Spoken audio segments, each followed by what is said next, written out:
Hi friends, आज मैं आपको परी और डायन की सच्ची दोस्ती की एक कहानी बताने वाली हूँ। तो चलिए देखते हैं। लेकिन उससे पहले मैं आपको एक बात बताना चाहती हूँ कि आप हमारी चैनल को देखते तो है, लेकिन हमारी चैनल को सब्सक्राइब नहीं करते। इसीलिए मेरी आपसे एक छोटी सी गुजारिश है कि आप हमारी चैनल को सब्सक्राइब करके बेल आइकन को ऑन कर लीजिए, ताकि हमारे नए वीडियो सबसे पहले आप तक पहुंच सके। कृतिका परी को बचपन से ही फैशन डिजाइनिंग का बड़ा ही शौक था, इसीलिए वह फैशन डिजाइनिंग की एक कॉलेज में फैशन डिजाइनिंग का कोर्स सीखने जाती थी। इस कॉलेज में दूसरी भी कई परियां और डायनें भी आती थी। इस कॉलेज में कृतिका परी की दो अच्छी सहेलियां थी, रितिका परी और ऋतिका परी। एक दिन कॉलेज खत्म होने के बाद कृतिका परी रितिका परी और ऋतिका परी से कहती है, तुम दोनों मेरी कितनी अच्छी सहेलियां हो, हर वक्त मेरी मदद करती हो और इसीलिए तुम दोनों ही मेरी सबसे अच्छी और सच्ची दोस्त हो। ऐसे तीनों परियां एक दूसरे से बातें करती होती हैं कि तभी वहां बेला नाम की एक डायन आती है और वह कृतिका परी से कहती है, हाय कृतिका, मैं कल कॉलेज नहीं आ पाई थी, इसीलिए क्या तुम मुझे अपने नोट्स दोगी? मैं कल तुम्हें वापस कर दूंगी। बेला डायन की यह बात सुनकर कृतिका परी बहुत ही गुस्से से बोली, तुम्हारी हिम्मत कैसे हुई मुझसे नोट्स मांगने की? मैं तुम्हारी दोस्त नहीं हूँ, ठीक है? तुम देखो अपने आप को, तुम मेरी दोस्त कभी नहीं बन सकती।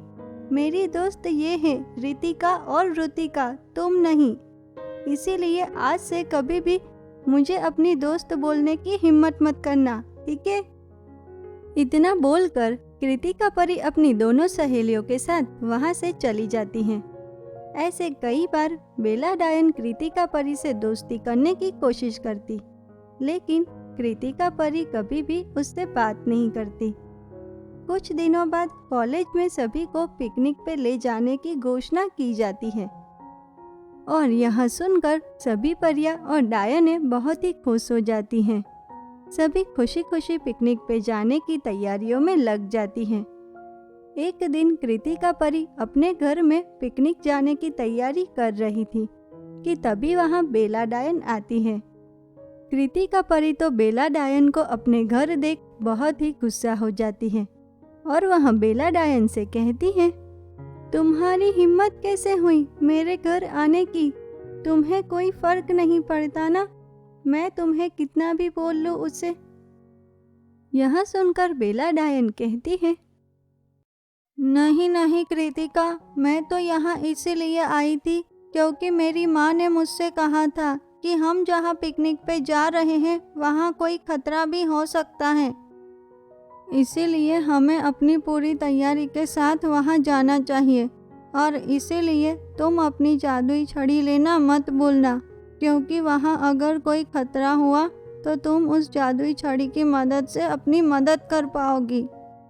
इतना बोलकर बेला डायन वहां से चली जाती हैं। दूसरे दिन सभी परियां और डायनें पिकनिक पे जाने के लिए निकल जाती हैं और कुछ ही घंटों में सभी वहां पहुंच जाती हैं। शाम को कृतिका परी अपनी दोनों सहेलियों के साथ वहां आसपास घूमने के लिए निकलती हैं। घूमते घूमते तीनों बहुत ही दूर निकल जाती हैं और तभी रास्ते में तीनों को हीरो और मोती से जड़ित एक बड़ा ही सुंदर चिराग मिलता है।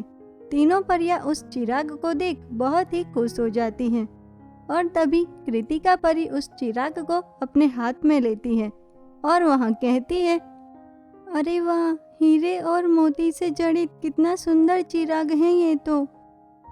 यह सुनकर रितिका परी बोली, हाँ कृतिका, तुम सही बोल रही हो, ये कितना सुंदर चिराग है, लाओ मुझे भी अपने हाथों में लेके इसे देखने दो। रितिका परी जैसे ही उस चिराग को अपने हाथ में लेने जाती है कि तभी उस चिराग में से एक मोती निकलकर कृतिका परी के हाथ में गिर जाता है और तभी उसमें से एक जिन्न बाहर निकलता है और वह बोलता है, अरे वाह, इतनी सुंदर परी, अच्छा तो तुम्हारे हाथों में ये मोती है, अब तो मेरी शादी तुम्हारे साथ ही होगी। चलो परी, मेरे साथ मेरी दुनिया में, और फिर हम दोनों शादी कर लेंगे। जिन्न की यह बात सुनकर कृतिका परी तो बहुत ही डर जाती है और फिर तीनों परियां वहां से भागने की कोशिश करती है, लेकिन जिन्न कृतिका परी को पकड़ लेता है। और यह देखकर कृतिका परी वृत्तिका परी और ऋतिका परी से मदद मांगती है और वह कहती है, ऋतिका वृत्तिका, मेरी मदद करो, बचाओ मुझे इस जिन्न से। कृतिका परी की यह बात सुनकर जिन्न बोला कि अगर तुम दोनों में से किसी ने भी इस परी को मुझसे दूर ले जाने की कोशिश की तो मैं तुम्हें भी अपने साथ ले जाऊंगा।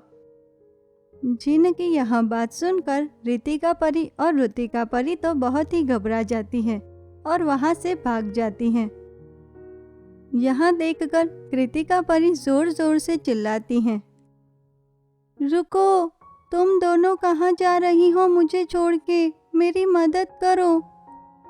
इतना बोलकर कृतिका परी रोने लगती हैं और उस जिन्न से अपने आप को छुड़ाने की कोशिश करती हैं, लेकिन अपनी जादुई छड़ी के बिना वह कुछ भी नहीं कर पाती, क्योंकि उस दिन बेला डायन के इतने कहने पर भी कृतिका परी अपनी जादुई छड़ी को अपने साथ नहीं लाती और फिर वह बेला डायन की बातों को याद कर फिर से जोर जोर से रोने लगती है।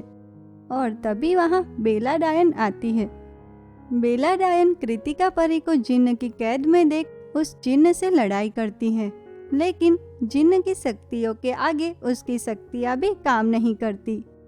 जिन्न कृतिका परी को अपने साथ ले जाने वाला ही होता है कि तभी बेला डायन की नज़र उस चिराग और उसमें से निकले मोती पे जाती है और यह देखकर वह तुरंत ही उस मोती को चिराग पे लगा देती है और तभी वह जिन्न फिर से उस चिराग में वापस चला जाता है।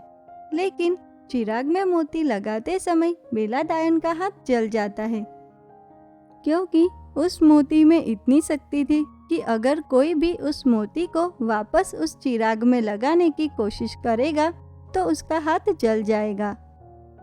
और इसीलिए ऋतिका परी और ऋतिका परी उस मोती को चिराग में वापस लगाए बिना ही वहां से भाग गई थी। और फिर कृतिका परी बेला डायन का जला हाथ देख उसके पास जाती है और उससे कहती है, धन्यवाद बेला, मैंने कभी भी तुम्हें अपनी अच्छी और सच्ची दोस्त नहीं माना और हमेशा तुमसे लड़ाई करती रही, लेकिन फिर भी आज तुमने अपने हाथों की परवाह न करते हुए मुझे बचाया। मैंने अब तक जिन्हें अपनी अच्छी दोस्त माना वो तो मुझे मुसीबत में अकेली छोड़कर यहाँ से भाग गई, और वहीं तुमने मुझे उस जिन्न से बचाया। मुझे माफ़ कर दो बेला, मुझसे बहुत बड़ी गलती हो गई। आज मुझे पता चल गया कि मेरी सबसे अच्छी और सच्ची दोस्त सिर्फ तुम ही हो। और फिर कृतिका परी और बेला डायन बहुत ही अच्छी और सच्ची दोस्त बन जाती हैं और दोनों खुशी खुशी एक दूसरे के साथ रहने लगती हैं।